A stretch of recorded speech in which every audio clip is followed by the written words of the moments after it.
alguien, ser desconstruccionista de pronto en algún momento implica, si hacemos muchas citas, ¿no? Es un extremo y poco contenido nuestro. Por otro lado, si de repente tenemos mucho contenido nuestro y pocas citas, también es otro problema. Entonces aquí la cuestión, me parece, es buscar lo más adecuado en estos minutos.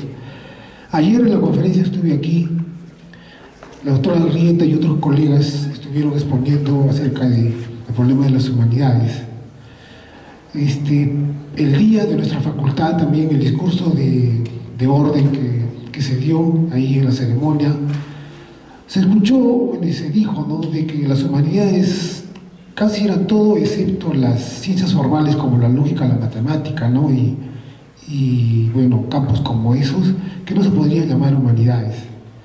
Luego el día de ayer un colega de la UNAM mencionó y habló acerca de las humanidades, y dijo algunas ideas tomando como referente la historia de México, la historia del mundo en general y la historia de la cultura, y también de alguna manera mencionó, digamos,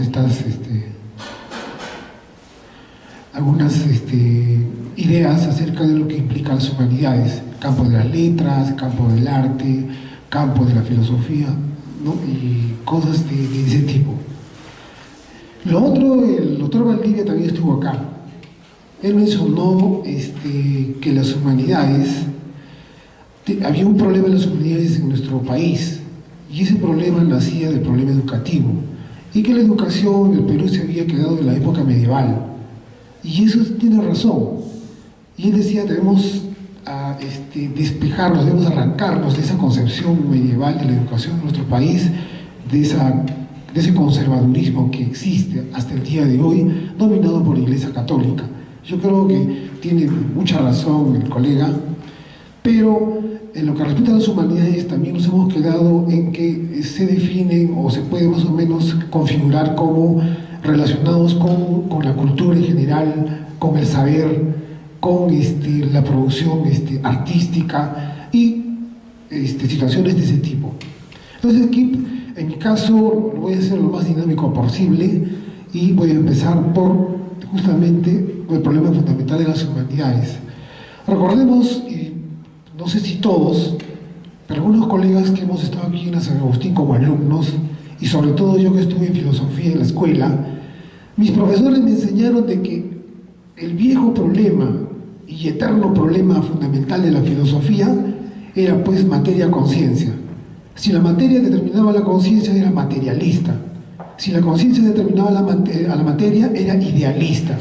Entonces, llevado esto al plano político, resulta que en filosofía pues éramos de izquierda o de derecha, ¿no? O éramos de aquí o de allá, rojos o blancos, ¿no? Reaccionarios o revolucionarios. Así, hasta el día de hoy se ha definido en mi escuela bajo esa premisa del problema fundamental en la filosofía. Entonces yo lo que, al respecto, entonces lo que quiero en estas tres preguntas que dice ¿qué es la humanidad?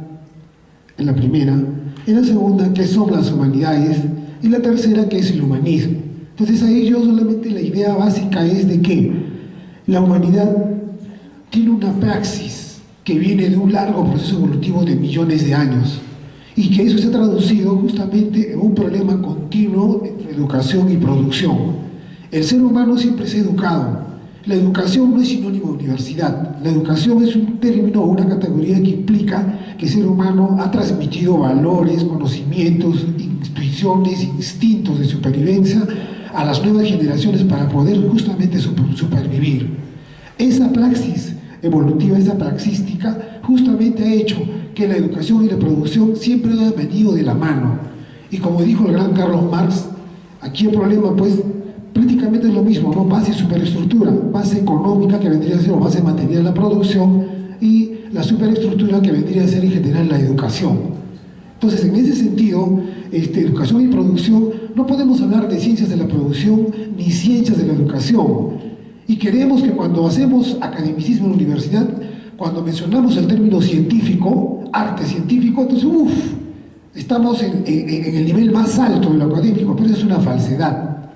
La ciencia tiene su sitio, la tecné tiene su sitio, la filosofía tiene su sitio, el arte tiene su sitio. Entonces, no confundamos al poner el adjetivo científico, hacemos que las cosas sean mucho más grandes, mejores y más complejas. Yo no estoy de acuerdo con esa idea. Entonces, en la segunda pregunta, que es la exposición, que va a ser muy dinámica, lo voy a hacer así, dice, ¿qué son las humanidades? Las humanidades, finalmente, con esa praxística funcional, estructural, implica que es un producto de toda la actividad del ser humano durante miles de años de evolución, es decir, arte, ciencia, filosofía, técnica, todo eso es humanidades. O sea, el que sea física, o el que sea trabajo social, economía, antropología, o el que sea ingeniería, o el que sea ética o gnoseología, no le quita su estatus de una creación humanística, o sea, humanidad.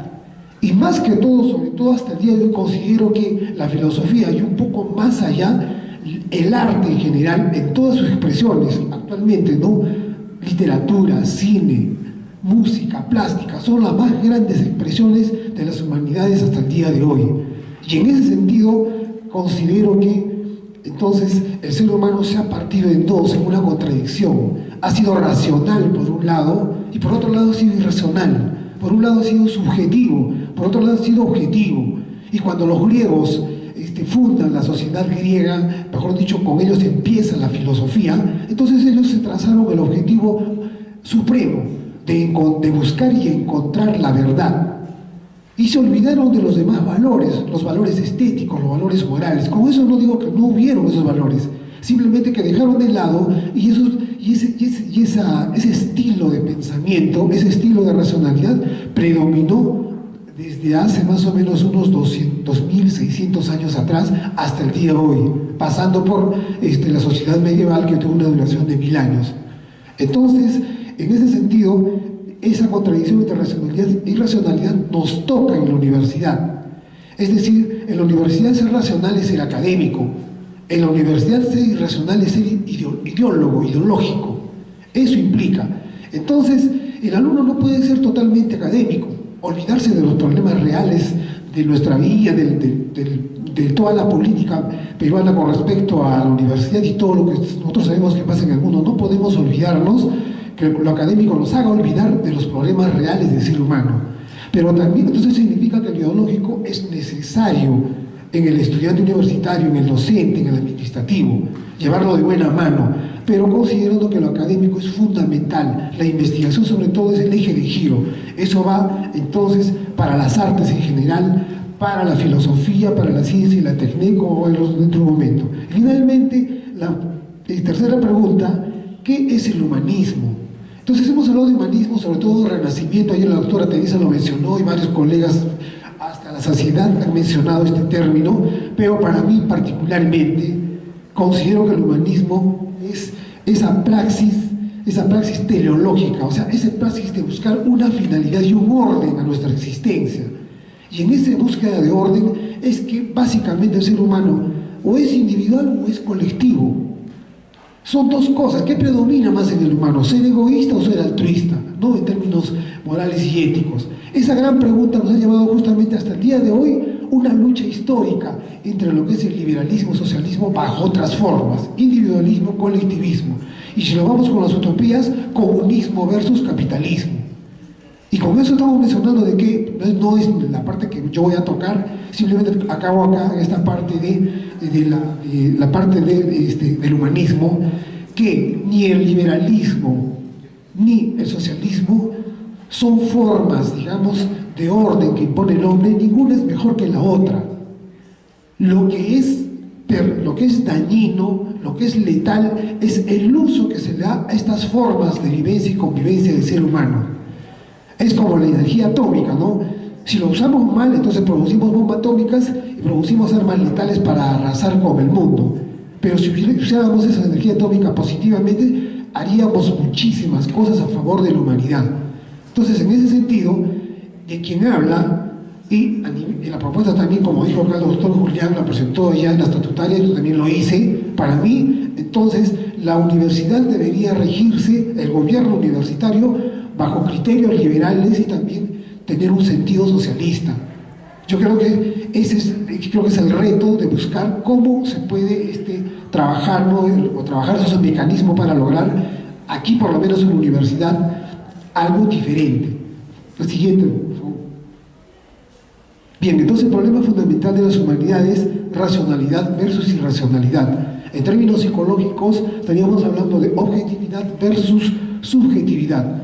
En ese sentido, como ven ahí, dice proceso de racionalidad, estado de la racionalidad. Entonces vemos que el proceso de racionalidad histórico empieza con la filosofía, con los griegos. Luego, en las postrimerías del Renacimiento con Galilei, se funda la ciencia como tal, como un campo independiente y aparte de la filosofía. Y finalmente, en el último siglo XX, en los inicios del siglo XX, la tecné prácticamente se hace independiente. La tecné es sinónimo de ingenierías, sinónimo de tecnologías médicas, tecnologías psicológicas, todo lo que es ingenierías, trabajo social, administración. Y cuando hablamos de ciencia, estamos hablando de ciencias naturales, ciencias sociales, ciencias culturales. Por otro lado, hablaríamos de ciencias formales o ciencias factuales.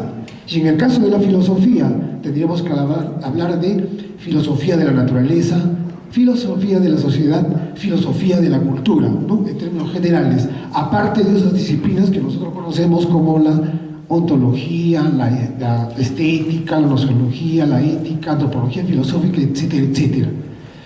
Entonces retomo otra vez la tecné. La tecné puede ser una tecné natural. Tecné naturales, por ejemplo, como ¿quién? Ingeniería civil, ingeniería metalúrgica, ingeniería geofísica, ingeniería de minas, porque su objeto de estudio básicamente es la naturaleza, el ser, los seres inorgánicos, básicamente. ¿Dónde ubico medicina? También lo ubicaría ahí, entre una tecné natural. Luego tenemos tecnés sociales en sentido de tecnología, trabajo social, enfermería, administración, contabilidad, etcétera, etcétera. Y en el caso de las tecnés culturales, tenemos ahí, podemos ubicar a la literatura, podemos ubicar ahí el arte, podemos ubicar ahí la arquitectura, y en ese sentido entonces hablaríamos de ciencias culturales que tienen como objeto de estudio otras situaciones diferentes a las otras tecnés que se han mencionado. Entonces, en ese sentido, como ven ustedes, el proceso de racionalidad histórico, ¿no? Evolutivo, también tiene su contraparte en la cual se divide la realidad, es divisible, mejor dicho, en naturaleza, sociedad y cultura, y en función de esa división es que podemos establecer los tipos de filosofía, los tipos de ciencia, los tipos de tecné. Siguiente, por favor. Bien, entonces, el problema fundamental de las humanidades, racionalidad versus irracionalidad. Nos vamos, ¿cuál es el problema fundamental de la filosofía? Como ha sido hasta el día de hoy, es materialismo versus idealismo. Entonces, repito, aquí viene el problema desde el punto de vista político del reduccionismo. Si yo soy idealista, entonces soy reaccionario políticamente, estoy en contra del cambio. Si yo soy materialista, soy socialista, por lo tanto soy revolucionario y estoy a favor del cambio. Y esa contradicción antagónica hasta el día de hoy, como hemos visto, ha durado, y hemos visto que en esa carrera entre Estados Unidos y la ex Unión Soviética, ¿no? la Unión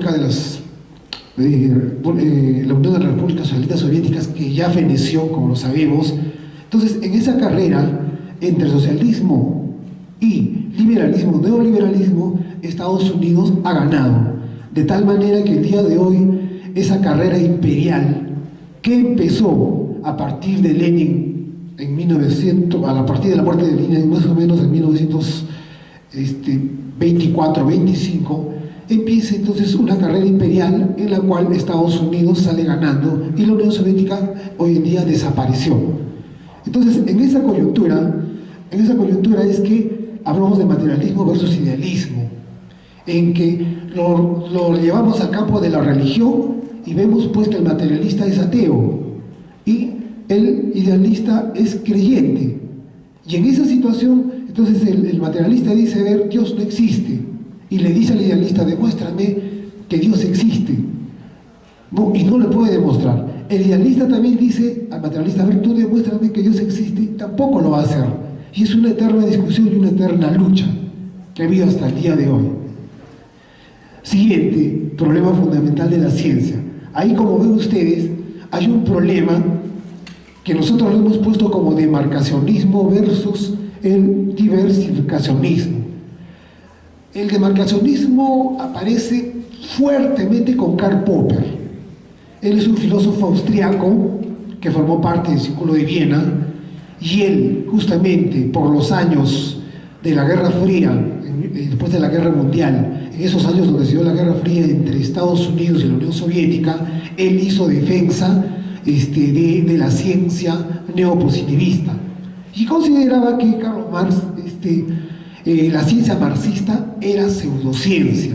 Entonces, por eso que Karl Popper produce y propone y publica textos en los cuales él demarca la ciencia, dice qué cosa es ciencia, hasta dónde la ciencia, marca los límites y dónde no es ciencia, bajo la premisa de la lógica formal, ¿no? Que es largo esto de analizarlo, pero bajo esta perspectiva él establece qué cosa es ciencia y no es ciencia, y condena pues así a la lógica dialéctica y a las ciencias, digamos, vistas por el marxismo como pseudociencias.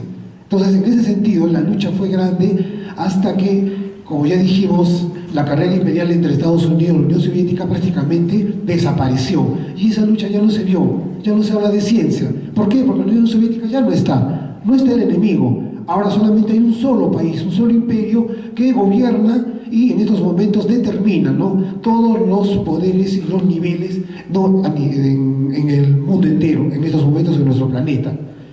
Y finalmente el problema fundamental de la TECNE. La TECNE es un campo independiente de la ciencia. La tecnología, en este caso, no es ciencia aplicada. Los mismos cubanos hace 10 años han reconocido que tecnología no es sinónimo de ciencia aplicada. Hay una ciencia pura o básica y una ciencia aplicada. La tecnología no es ciencia aplicada. La tecnología o la TECNE en general es un campo aparte, diferente, que tiene su propio lenguaje, que tiene sus propios métodos, sus propias leyes y reglas, etcétera, etcétera, y que en estos momentos marca la pauta a nivel mundial. La tecnología es la que está predominando en el mundo y es la que, digamos, es la señora que en estos momentos es la vedette, digamos, en todas las discusiones y en todo lo que nosotros accedemos en el mundo entero en estos momentos. Y se marca el problema del especeísmo versus el artificialismo. ¿Qué es especeísmo? Aquellos que consideramos que lo primero, el fin de todo es el ser humano, de carne y hueso. ¿Qué es el artificialismo? Aquellos que consideran hoy que el cyborg, que en el futuro la tecnología producirá robots y cyborgs con tal inteligencia y con gran capacidad, con gran independencia, que podrá superarnos a nosotros. Esa eterna lucha se está dando en estos momentos. La siguiente, por favor. Bien, entonces yo termino con esto. Hay una política imperial, y no se ha mencionado esto hasta ahora, no lo sé, y hay una política humanista, la cual se supone uno aspira, o por lo menos quien habla considera que es lo más adecuado. Entonces tenemos ahí una política imperial que viene de Estados Unidos, y lo sabemos todos, régimen imperial, dice. ¿Cuál es el objeto de regulación? El régimen imperial, mejor dicho, tiene como objeto, no de estudio, sino objeto de regulación a la humanidad, o sea, a todos nosotros. Y si no hablemos de Siria, del Medio Oriente, hablamos de todo el mundo y nos vamos a dar cuenta que eso es totalmente cierto. Segundo punto, este régimen imperial tiene como objeto de apropiación a las humanidades. Todo lo importamos nosotros, somos colonias intelectuales, dependemos en todo. Si no es en inglés, si no es en alemán, no, si no es europeo, si no es norteamericano, estamos con lo último. Entonces, esa apropiación lo hace Estados Unidos, peor aún cuando la educación a nivel universitario o académico debe ser vía online, vía larga distancia, ¿no?, en tiempo virtual. Prácticamente no va a existir la presencia del alumno, y esa es la tendencia, porque se disminuyen costos, no se pagan docentes y sale más barato y la ganancia es mucho más, ¿no? Esa es la idea. Y finalmente tenemos el régimen imperial, que tiene como objeto de su poder al humanismo, ¿no? No, a la humanidad está mal ahí. Humanidades, al humanismo, está mal ahí, al humanismo. ¿Qué cosa es el humanismo? Como hemos visto, es esa posición o ese encuentro radical entre liberalismo y socialismo. Y un poco más allá, si hablamos de utopía, repito, entre comunismo y capitalismo. Entonces, en ese sentido, yo creo, o sea, particularmente para mí, jamás solamente van a cambiar las formas o las denominaciones, pero digamos, los estilos de vida que cada aspecto nos da, no lo vamos a perder. Colectivos o individuales o ambas cosas, igual son formas de convivencia y vivencia del ser humano. Siguiente, por favor, y con eso. Política humanista, la que supuestamente considero o se considera que es más adecuado en estos momentos tratar de llevarlo a cabo. Y tenemos ahí, decimos, la humanidad tiene como objeto de intervención la educación y la producción. La educación, repito, y la de producción no son ciencias, son formas fundamentales que el ser humano en la realidad lo hace todos los días, desde que nace hasta que muere, ontogenéticamente, filogenéticamente. El otro aspecto, humanidades, tiene como objeto de estudio, las humanidades, filosofía, ciencia y técnica, a la racionalidad y la irracionalidad, el problema de las élites y las masas. Eso tiene que ser así. La universidad, lamentablemente, lo querramos o no, siempre será una élite, porque no todo el mundo va a estar en la universidad, no todo el mundo va a acceder a la universidad. Ese es un hecho. El querer que todo el mundo vaya a la universidad es una utopía. Finalmente, como se dice en lo individual, en lo colectivo, el talento o no talento es connatural a cada uno de nosotros. Que lo tengamos más o menos es una realidad que no lo vamos a poder nunca evitar. Y finalmente, el humanismo tiene como objeto de ordenación o de orden, porque eso es lo que hace el humanismo, es decidir entre el liberalismo y el socialismo, o conjugar de pronto ambas perspectivas, ¿no? Entre lo individual y lo colectivo. Entonces, ¿qué significa esto como mensaje finalmente? Que nosotros, todos los seres humanos, debemos aspirar a ser trabajadores, ser comunicadores y ser demócratas.